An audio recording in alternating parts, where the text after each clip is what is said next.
Welcome back. Amid today's challenging times, a former U.S. Army captain turned congressional candidate sharing his message that the American dream in a better future is still possible. His new ad detailing his family's story from slavery to West Point in 5 generations. And joining us now, Texas GOP congressional candidate and former U.S. Army Captain Wesley Hunt. Wesley, we saw, or I should say Captain, we saw the ad. It's very stirring, and your life's story really speaks to what is possible in America. Why are you running?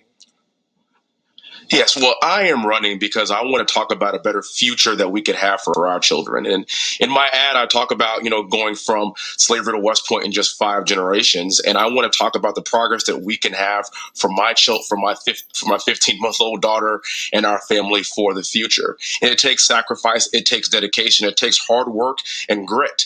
And my parents understood from a very early time in my development that it was important to get an education. It was important to serve our country, and consequently, there are 3 West Point graduates. All my siblings all went to West Point. We've all served this country, and I think we all believe in the American dream and what we can achieve for the future. And Wesley, you're not just running for a congressional seat. This is the 7th congressional district, once held by President George H.W. Bush. You said you've got a young daughter. What do you want America to look like? What do you hope that future looks like when she's a teenager? Sure. I want it to look like, right now, what we're seeing today, and in spite of the difficult times that we have, I want people to have opportunity. I want people to have economic prosperity. Right now, I am running in a district that has the energy corridor in it, and Houston is the energy capital of the world.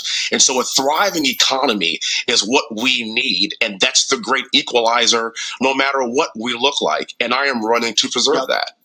You come from a military background.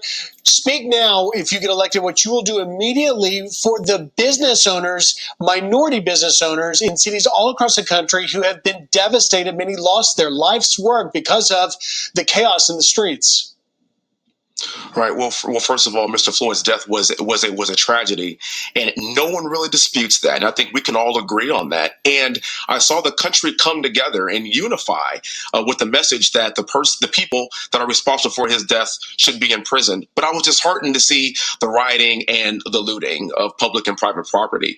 And so first things first, we have to restore order back in this country and restore the rule of law. But once we do this, the best way for us to get past this is to rebuild our economy like we had before the coronavirus and before all the incidences that we've seen here in the recent past. And we have to make sure that we put people back to work to bring our jobs back to this country. And if we did it once, I can assure you we can do it again. That's the spirit a lot of Americans want to hear right now. Captain Wesley Hunt, thank you. We should point out we reached out to your opponent, Congresswoman Lizzie Fletcher, and did not hear back from her. She is welcome to come on this program. All right, Attorney